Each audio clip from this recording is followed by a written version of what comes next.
Magandang hapon sa lahat. Narito ang 2 PM draw. Araw ng Lunes, October 16, 2023. Para sa 2D Lotto, 31, 8 in exact order.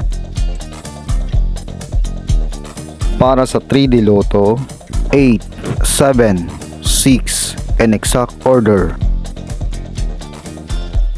Congratulations sa mga nanalo. Mag-like, subscribe para updated kayo sa mga susunod na draw. Maraming salamat at magandang hapon.